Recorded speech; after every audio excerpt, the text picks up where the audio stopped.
स्वागत है दोस्तों आपके चैनल स्पिरिचुअल सनातन संस्कृति में। इस वीडियो में हम भागवत गीता के 7वें और 8वें अध्याय को समझाएंगे और ये हमारी सीरीज संपूर्ण भागवत गीता की 8वीं वीडियो है। इस वीडियो में अध्याय के हर श्लोक को बहुत अच्छे से समझाया है। इस वीडियो को पूरा देखें क्योंकि अधूरा ज्ञान बहुत ही ज्यादा हानिकारक है। तो शुरू करते हैं स्वयं श्री कृष्ण की वाणी को। भगवत गीता का 7वां अध्याय ज्ञान विज्ञान योग कहलाता है। इस अध्याय में भगवान कृष्ण अर्जुन को ब्रह्मांड और ईश्वर की प्रकृति की गहराई से समझाते हैं। वे बताते हैं कि कैसे सब कुछ उनसे ही उत्पन्न होता है और उनमें ही समाहित है।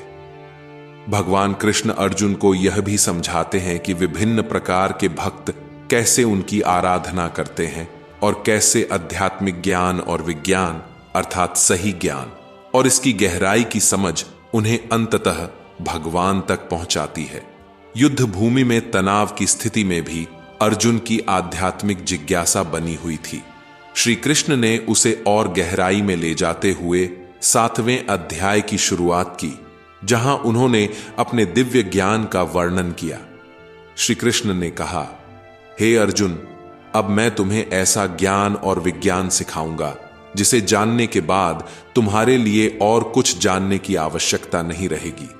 इस विश्व में अनेक जीव हैं जिनमें से कुछ मुझे जानते हैं और अधिकतर मुझे नहीं जानते। मेरे द्वारा ही इस संपूर्ण सृष्टि का पालन किया जाता है। फिर उन्होंने जोड़ा, मेरी प्रकृति 2 प्रकार की है, उच्च और निम्न। निम्न प्रकृति में भौतिक तत्व शामिल हैं जैसे भूमि, जल, अग्नि, वायु, आकाश, मन, बुद्धि और अहंकार, जबकि उच्च प्रकृति जीवात्माओं को धारण करती है जो इस जगत का संचालन करती है। इस उच्च प्रकृति को जानने का अर्थ है मेरे दिव्य स्वरूप को जानना। अर्जुन ने इस गहराई से भरे उपदेश को ध्यान से सुना और महसूस किया कि उसकी समझ धीरे धीरे विकसित हो रही है। वह जान गया कि ज्ञान का यह मार्ग उसे न केवल अपनी आंतरिक शक्तियों का बोध कराएगा बल्कि संपूर्ण विश्व के साथ उसके संबंध को भी नए सिरे से परिभाषित करेगा। इस तरह अर्जुन ने ज्ञान की इस यात्रा को और गहराई से समझने का प्रण लिया। जैसे जैसे श्री कृष्ण के उपदेश गहराते गए, अर्जुन की आत्मिक जिज्ञासा और बढ़ती गई। श्री कृष्ण ने अपने विवेचन को आगे बढ़ाते हुए समझाया कि कैसे वे संपूर्ण जगत को अपनी प्रकृति के माध्यम से व्याप्त करते हैं। श्री कृष्ण ने कहा, हे अर्जुन, मेरी 8 प्रकार की प्रकृतियां हैं जो मुझसे निकलती हैं। भूमि, जल, अग्नि, वायु, आकाश, मन, बुद्धि और अहंकार, ये मेरी निम्न प्रकृति के अंग हैं जो इस भौतिक संसार की रचना करते हैं।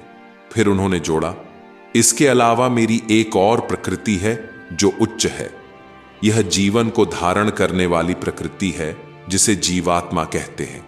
यह जीवात्मा सभी जीवित प्राणियों को चेतना प्रदान करती है और इस जगत को संचालित करती है।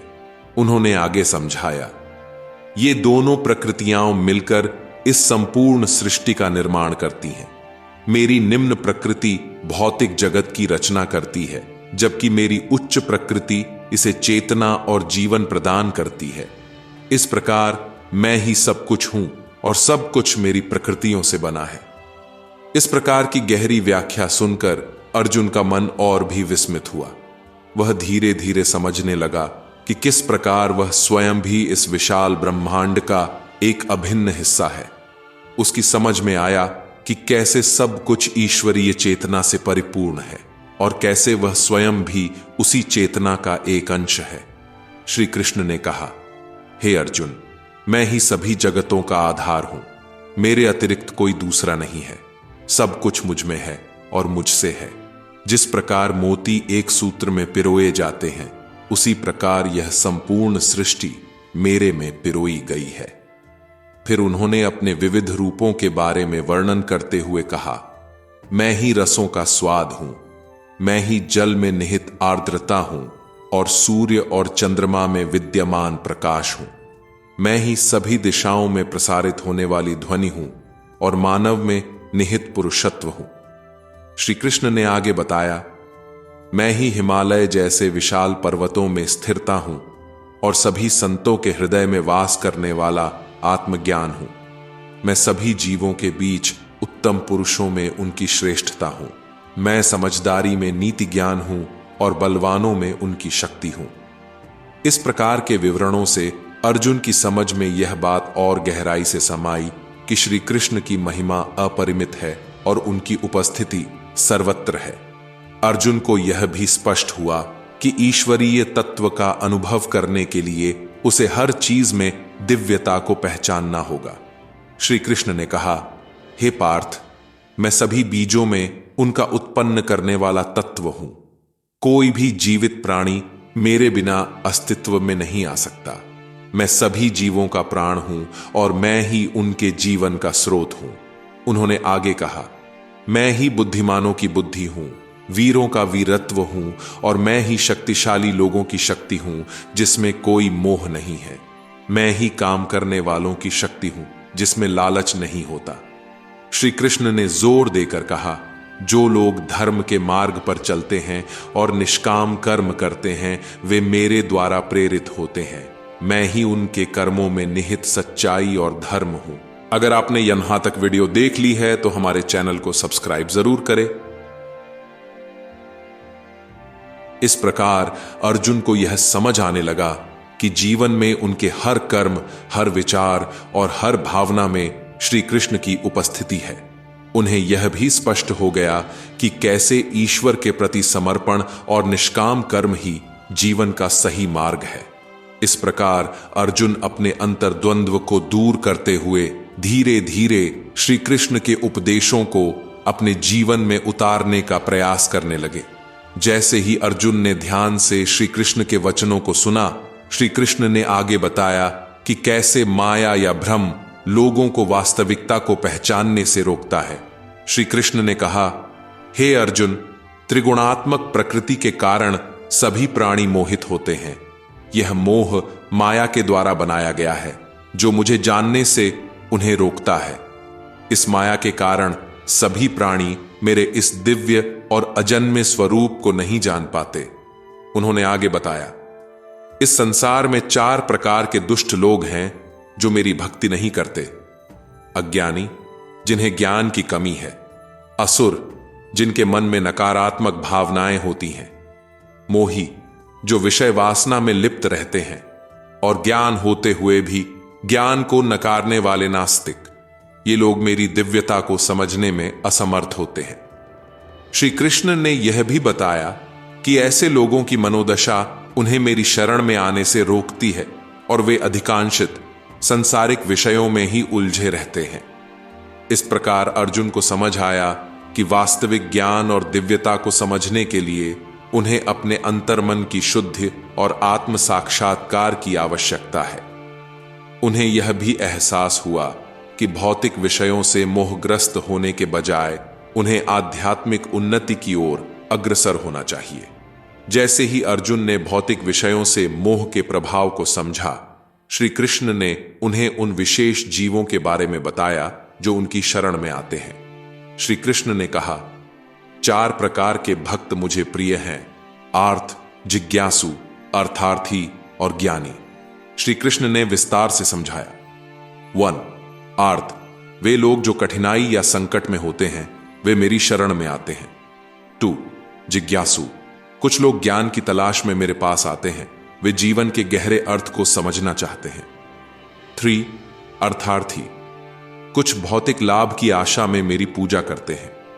4. ज्ञानी, वे जो वास्तविक ज्ञान प्राप्त कर चुके हैं, मेरे साथ एकत्व की स्थिति में हैं। वे मेरे लिए सबसे अधिक प्रिय हैं क्योंकि उनका प्रेम निस्वार्थ है। श्री कृष्ण ने आगे कहा, हर प्रकार का भक्त मेरे लिए प्रिय है क्योंकि हर कोई अपनी योग्यता और अवस्था के अनुसार मुझे पूजता है। लेकिन ज्ञानी भक्त अत्यंत विशेष है क्योंकि उनका हृदय पूरी तरह से मुझ में लीन होता है और उनकी भक्ति सदैव स्थायी रहती है।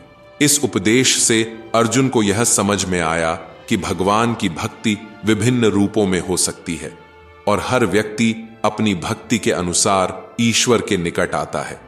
उन्होंने महसूस किया कि ज्ञानी भक्त का मार्ग अधिक स्थायी और गहरा होता है, क्योंकि उनका प्रेम और समर्पण सबसे शुद्ध रूप में होता है। अगर आप यहां तक पहुंच गए हैं तो आप सच में एक कर्मयोगी हैं। वीडियो को पूरा देखिए। अर्जुन के मन में ज्ञानियों की भक्ति की गहराई को समझने के बाद श्री कृष्ण ने आगे उन्हें समझाया कि कैसे विभिन्न युगों में लोग विविध देवताओं की उपासना करते हैं और उनसे विभिन्न वरदान प्राप्त करते हैं। श्री कृष्ण ने कहा, अनेक जन्मों के पश्चात ज्ञानी पुरुष मुझ में सब कुछ समाहित समझकर मेरी ही शरण में आता है। ऐसा व्यक्ति दुर्लभ होता है। उन्होंने आगे कहा, दूसरे लोग जो अपने वास्तविक ज्ञान को प्राप्त नहीं कर पाते, वे अपनी इच्छाओं के अनुसार विभिन्न देवताओं की पूजा करते हैं, जिनकी इच्छाएं उनके भक्ति की दिशा तय करती हैं। फिर श्री कृष्ण ने बताया, जब कोई व्यक्ति किसी विशेष देवता की उपासना करता है तो वह व्यक्ति जो भी व्रत या अनुष्ठान करता है वह मुझे ही प्राप्त होता है, क्योंकि मैं ही सभी देवताओं का भी आधार हूं। लेकिन उन्होंने चेतावनी दी, ऐसे व्यक्ति अपनी इच्छाओं के अनुसार विशिष्ट फल प्राप्त करते हैं जो क्षणिक होते हैं। वे सांसारिक इच्छाओं के पीछे भागते हैं और अस्थायी सुख प्राप्त करते हैं। इस प्रकार श्री कृष्ण ने अर्जुन को समझाया कि ज्ञानी भक्त का मार्ग ही सच्चे मोक्ष की ओर ले जाता है, क्योंकि उनकी उपासना निष्काम और सच्ची होती है, जबकि अन्य भक्त अपने भक्ति में अज्ञानता और इच्छाओं के कारण बंधे रहते हैं। श्री कृष्ण ने अपनी व्याख्या जारी रखते हुए अर्जुन को समझाया कि जब भक्त किसी विशेष देवता की उपासना करते हैं और उनसे वरदान प्राप्त करते हैं तो वास्तव में वह शक्ति मुझसे ही आती है। श्री कृष्ण ने कहा, जो भक्त किसी देवता की भक्ति करता है उसे वह फल मैं ही प्रदान करता हूं, परंतु वह व्यक्ति यह नहीं समझता कि मैं ही उसके फल का स्रोत हूं।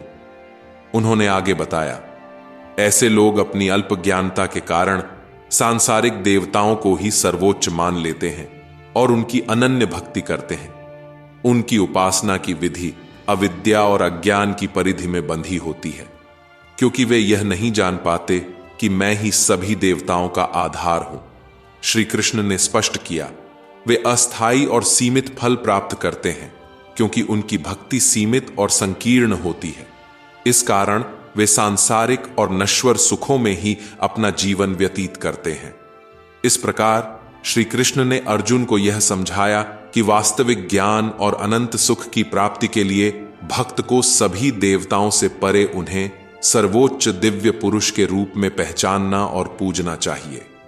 यह अंततः उसे मोक्ष की ओर ले जाएगा। अर्जुन की उलझनों को समझते हुए श्री कृष्ण ने आगे उन्हें गहराई से बताना शुरू किया कि क्यों सभी प्राणी उनके वास्तविक स्वरूप को नहीं पहचान पाते।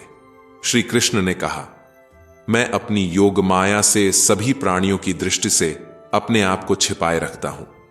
इस कारण से दिव्य प्रज्ञा रखने वाले योगी छोड़कर अन्य सभी मुझे अपनी आदिम और सामान्य अवस्था में नहीं पहचान पाते।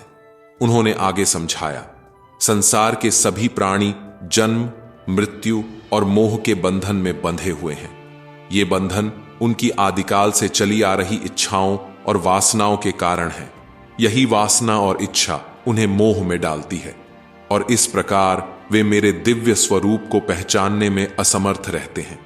फिर भगवान ने बताया, जो पुरुष इन बंधनों से मुक्त होते हैं वे मेरे वास्तविक स्वरूप को समझ पाते हैं। वे मेरे अजन्मा और अविनाशी रूप को जान पाते हैं। इस प्रकार श्री कृष्ण ने अर्जुन को बताया कि दिव्य दृष्टि के बिना जन्म और मृत्यु के चक्र में फंसे लोग उनके आदिम स्वरूप को नहीं जान पाते, लेकिन जो लोग इस चक्र से मुक्त हो जाते हैं वे ही उनके सच्चे स्वरूप को पहचान पाते हैं और उन्हें सच्ची शांति की प्राप्ति होती है। जैसे ही श्री कृष्ण अपने विवरण में गहराई से उतरते जा रहे थे, अर्जुन की समझ भी विकसित होती जा रही थी।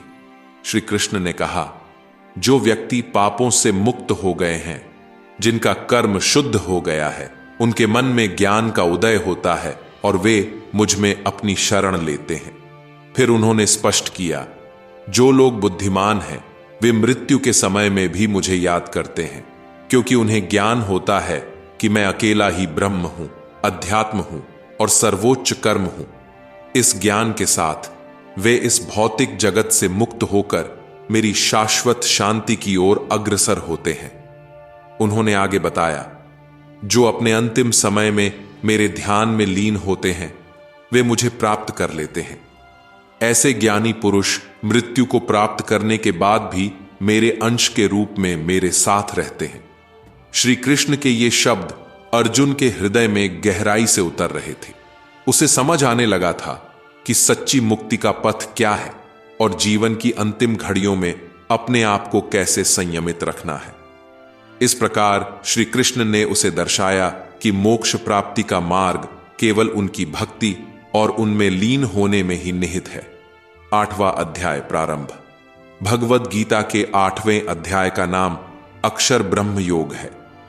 इस अध्याय में भगवान कृष्ण अर्जुन को मृत्यु के समय आत्मा की स्थिति, ब्रह्मांडीय प्रबंधन और अक्षर ब्रह्म की प्रकृति के बारे में ज्ञान देते हैं। यहां पर योग और भक्ति के माध्यम से अंतिम समय में ईश्वर का स्मरण करने की महत्ता पर बल दिया गया है। इस अध्याय में आध्यात्मिक जागरूकता और मोक्ष प्राप्ति के लिए मार्गदर्शन किया गया है। अगर आपने यहां तक वीडियो देख ली है तो हमारे चैनल को सब्सक्राइब जरूर करें। जैसे जैसे भगवद गीता के गूढ़ रहस्य उजागर होते जा रहे थे, अर्जुन के मन में नए प्रश्न उत्पन्न होते गए। उसके मन में आगामी अध्यायों के ज्ञान को समझने की उत्कंठा थी। इस बार अर्जुन ने कुछ विशेष प्रश्न उठाए जिनके जवाब उसे जीवन और मृत्यु के रहस्यों के बारे में और अधिक स्पष्टता प्रदान कर सकते थे। अर्जुन ने पूछा, हे कृष्ण, ब्रह्म क्या है, अध्यात्म क्या है, कर्म क्या है, अधिभूत क्या है और अधिदैव क्या है। इसके अतिरिक्त अर्जुन ने यह भी पूछा कि मृत्यु के समय अधियज्ञ किसे कहते हैं और कैसे वह व्यक्ति को समझा जाता है। श्री कृष्ण ने धैर्यपूर्वक अर्जुन के प्रश्नों का उत्तर दिया। उन्होंने समझाया, अर्जुन, ब्रह्म वह अविनाशी तत्व है जो सब कुछ में विद्यमान है और सब कुछ से परे है। अध्यात्म वह ज्ञान है जो इस ब्रह्म की समझ को दर्शाता है। कर्म वह अदृश्य शक्ति है जो जीवन के क्रियाकलापों को नियंत्रित करती है। अधिभूत भौतिक प्रकृति को कहा जाता है, जबकि अधिदैव देवताओं को दिया गया नाम है। अधियज्ञ मैं स्वयं हूं जो तेरे हृदय में विराजमान हूं। श्री कृष्ण की इन व्याख्याओं से अर्जुन को जीवन की मूलभूत अवधारणाओं की गहरी समझ प्राप्त हुई। इससे उसे अपने जीवन की दिशा और ध्येय को और अधिक स्पष्टता से देखने में मदद मिली और वह आगे के प्रश्नों के लिए तैयार हो गया। अर्जुन के प्रश्नों का समाधान करते हुए श्री कृष्ण ने आगे बढ़ते हुए जीवन और मृत्यु की गहराई में उतरने का निर्णय लिया। अर्जुन के मन में उत्पन्न जिज्ञासाओं को शांत करने के लिए कृष्ण ने उसे आत्मा, कर्म और दिव्यता के बारे में और विस्तार से बताया। श्री कृष्ण ने कहा, हे अर्जुन, जो अद्भुत, अविनाशी और सर्वत्र व्याप्त तत्व है वह आत्मा है। यही वह जीवन तत्व है जो शरीर में निवास करता है। इसके अलावा अधिभूत का प्रकृति में वास है और अधिदैव सभी देवताओं का प्रतिनिधित्व करता है। मैं ही अधियज्ञ हूं जो तेरे हृदय में वास करता हूं। आगे बढ़ते हुए श्री कृष्ण ने कहा, जो व्यक्ति मरण काल में शरीर त्यागते समय केवल मेरे ध्यान में लीन होकर मेरा चिंतन करता है, वह सीधे मेरे पास आता है। उसे इस सांसारिक जीवन के चक्र में फिर से जन्म लेने की आवश्यकता नहीं होती। श्री कृष्ण ने फिर बताया कि यह यात्रा सरल नहीं है। हे पार्थ, अंतिम समय में यदि तू मेरे नाम का जप करते हुए, मुझे याद करते हुए अपना शरीर त्यागता है तो तू मेरे साथ एकाकार हो जाएगा। तेरा चित्त जिस पर केंद्रित होगा तू उसी को प्राप्त करेगा। इस प्रकार श्री कृष्ण ने अर्जुन को यह समझाया कि मृत्यु के समय उनकी चेतना का स्थान कितना महत्वपूर्ण है। हे अर्जुन, तू सदैव मेरे बारे में सोचते हुए अपने कर्म करते रह। युद्ध में भी मेरा चिंतन करते हुए अपने मन और बुद्धि को मुझ में ही लगाए रख। ऐसा करने से मृत्यु के समय तू निश्चित रूप से मेरे पास आएगा।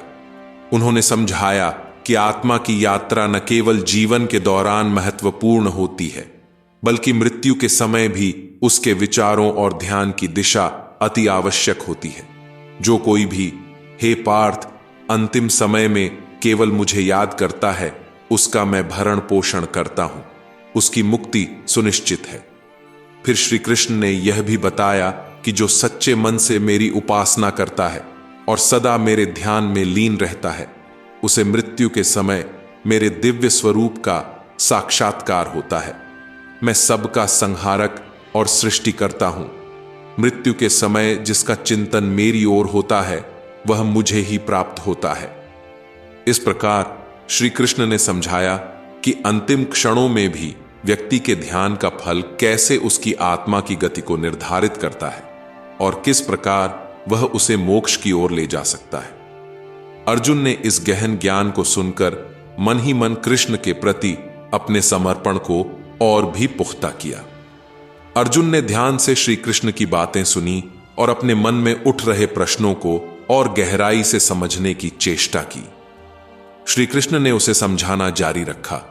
श्री कृष्ण ने कहा, हे अर्जुन, जो योगी अपने अंतिम समय में शांत चित्त से, भय रहित, वैराग्य भाव से पूर्ण एकाग्रता के साथ मेरे दिव्य स्वरूप का ध्यान करते हुए मेरे परम धाम की कल्पना करता है और प्राण को भ्रूमध्य में स्थित करते हुए उसे ऊपर की ओर उन्मुख करता है, वह निश्चित ही मुझे प्राप्त करता है।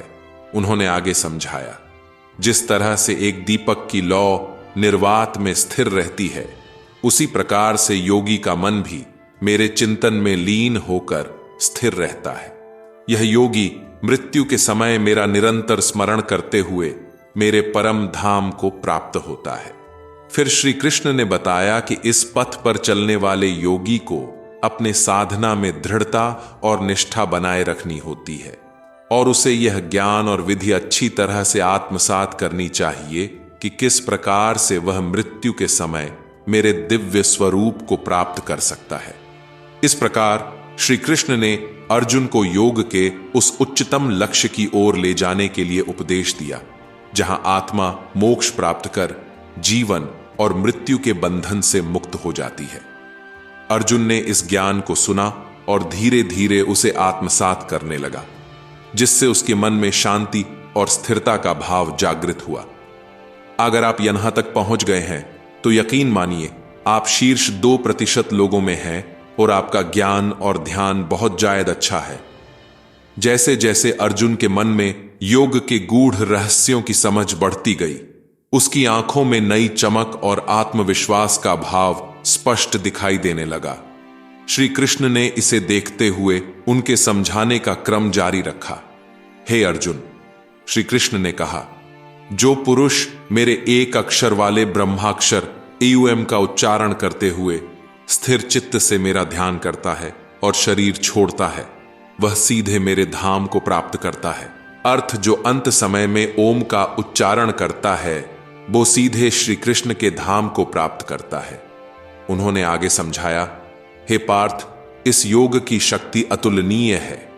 जो भी योगी इस पथ पर दृढ़ता से चलता है और अपने अंत समय में मेरे ध्यान में लीन हो जाता है, वह मेरे संसार के मोह से मुक्त हो जाता है और परम शांति को प्राप्त करता है।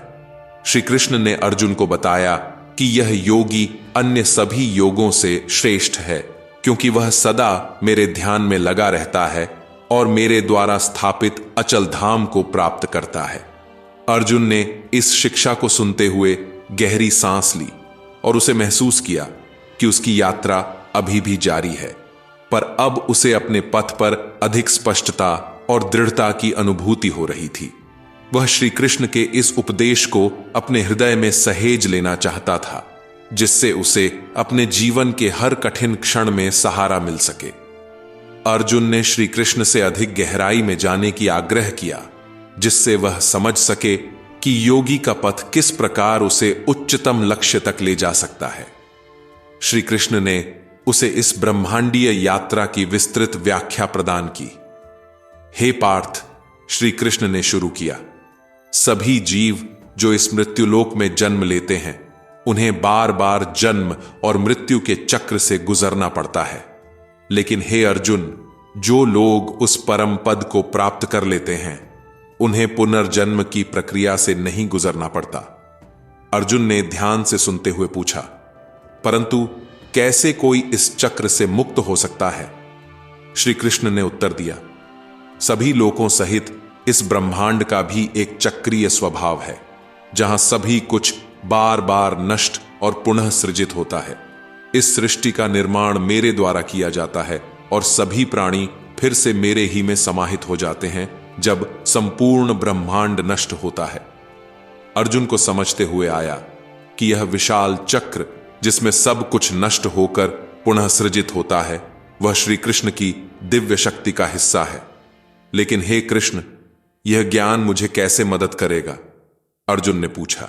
हे अर्जुन, इस ज्ञान के साथ तुम समझ सकते हो कि अस्थाई दुनिया से अलग एक स्थायी और अविनाशी आधार है जो मेरा स्वरूप है। जो योगी मुझे अपने हृदय में धारण करता है वह इस चक्र से मुक्त हो जाता है। श्री कृष्ण की शिक्षाओं की गहराई में डूबते हुए अर्जुन ने एक नई उत्कंठा के साथ उनसे और प्रश्न पूछे। उनका मन उत्तरों के लिए आतुर था जो उन्हें उस अव्यक्त अनंत सत्य के समीप ले जा सकते थे। श्री कृष्ण ने आगे बढ़ते हुए कहा, हे अर्जुन, यह संसार भ्रमण करते हुए सभी प्राणी बार बार जन्म लेते हैं और मर जाते हैं, परंतु हे पार्थ, यह जान लो कि एक ऐसा भी स्थान है जहां पहुंचने के बाद पुनर्जन्म नहीं होता। अर्जुन की जिज्ञासा बढ़ी, कृष्ण, वह कौन सा स्थान है? कृपया मुझे उसके विषय में बताएं। श्री कृष्ण ने समझाया, वह अव्यक्त परम धाम है जिसे अनंत कहा जाता है। वह स्थान न तो सूर्य की रोशनी से, न चंद्रमा और न ही अग्नि से प्रकाशित होता है। जो कोई भी उस धाम को प्राप्त कर लेता है वह फिर कभी इस भौतिक संसार में वापस नहीं आता। और वह अव्यक्त धाम, श्री कृष्ण ने आगे कहा, वह सबसे उत्तम है, अक्षर ब्रह्म कहलाता है। जो योगी अपने अंतिम समय में भी मेरे बारे में सोचते हुए, मुझे ही स्मरण करते हुए, पूरी चेतना के साथ मेरे ध्यान में लीन होकर जीवन का त्याग करता है, वही इस अव्यक्त धाम को प्राप्त कर सकता है। अर्जुन ने इस गहराई को समझने की कोशिश की।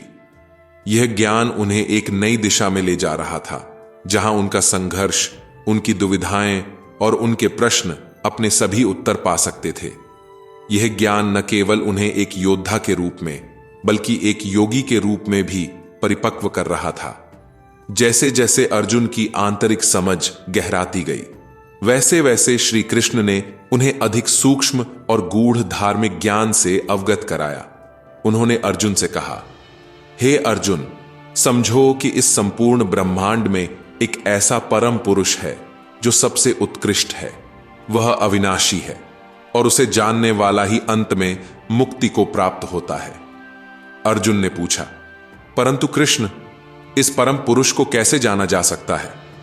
श्री कृष्ण ने जवाब दिया, वह अक्षर अविनाशी है जिसे योगी अनन्य भक्ति से प्राप्त करते हैं। वे सदैव उसी का ध्यान करते हैं और उसी में लीन रहते हैं। फिर श्री कृष्ण ने अर्जुन को अधिक स्पष्टता देते हुए बताया कि मृत्यु के समय योगियों का जीवन कैसे अंतिम यात्रा को प्रभावित करता है। जो लोग मृत्यु के समय उत्तरायण काल में मरते हैं, जब सूर्य उत्तर की ओर होता है, वे सदैव जीवन के बंधन से मुक्त हो जाते हैं और ब्रह्मलोक को प्राप्त होते हैं। और जो दक्षिणायन में मरते हैं, वे पुनर्जन्म को प्राप्त होते हैं। यह ज्ञान अर्जुन के लिए न केवल एक नई सोच का प्रारंभ था, बल्कि एक गहन आध्यात्मिक अवबोधन भी था। उन्होंने अब तक सुनी हर एक बात का मनन करते हुए अपने हृदय में इस अद्वितीय ज्ञान को संजोया। उनका हर प्रश्न धीरे धीरे उस गहराई में उतर रहा था जहां आध्यात्मिक उजाला अभी भी बाकी था। जैसे जैसे अर्जुन की समझ में गीता के श्लोकों की गहराई समाती गई, वैसे वैसे उनकी आत्मा में भी एक स्पष्टता और शांति का एहसास होने लगा। श्री कृष्ण ने अगले श्लोकों में उन्हें और गहराई से समझाया कि कैसे योगी अपने ज्ञान और ध्यान के माध्यम से उच्चतम लक्ष्य को प्राप्त करते हैं। अर्जुन, श्री कृष्ण ने कहा, जो योगी निरंतर अभ्यास के माध्यम से मेरे में ही ध्यान लगाते हैं वे मुझे प्राप्त कर लेते हैं। इस विद्या को जानने वाला सब कुछ जान लेता है और अपनी सभी कठिनाइयों से मुक्त हो जाता है। फिर उन्होंने आगे बताया, जो कोई भी इस विद्या को यथार्थ रूप में समझ लेता है वह समझ जाता है कि वेदों का क्या अर्थ है, यज्ञ क्यों किए जाते हैं और सभी कर्मों का फल क्या है। अगर आपने यहां तक वीडियो देख ली है तो हमारे चैनल को सब्सक्राइब जरूर करें। श्री कृष्ण ने यह भी स्पष्ट किया कि इस विद्या के जानने वाले को मृत्यु के समय किसी भी तरह की चिंता नहीं रहती है। वह जानता है कि उसकी आत्मा का अगला पड़ाव क्या है और इस भौतिक संसार के बंधन से मुक्त हो जाता है। अर्जुन ने इन बातों को ध्यान से सुना और उनके हृदय में एक नई आशा और स्पष्टता का संचार हुआ। वह समझ गए कि आत्मिक ज्ञान ही सबसे बड़ा धन है, जिसे पाकर व्यक्ति न केवल इस जीवन में बल्कि मृत्यु के पश्चात भी आनंदित रह सकता है। यह ज्ञान उन्हें युद्ध के मैदान में भी सहायक था, जहां उन्हें अपने कर्तव्य की पूर्णता का एहसास हुआ। अर्जुन की आंखों में नया उत्साह और दृढ़ संकल्प जागृत हो उठा था। वह तैयार थे अपने धर्म का पालन करने के लिए, जिसे वह अब अधिक स्पष्ट रूप से समझ चुके थे। भागवत गीता के इस भाग का यही अंत होता है। भागवत गीता में 700 श्लोक है। इस भाग में 28 श्लोक का अनुवाद था। अगले भाग को देखने के लिए हमारे चैनल को सब्सक्राइब करें और वीडियो को लाइक करें और जय श्री कृष्ण कमेंट में जरूर लिखें। मिलते हैं नई वीडियो में। जय श्री कृष्ण।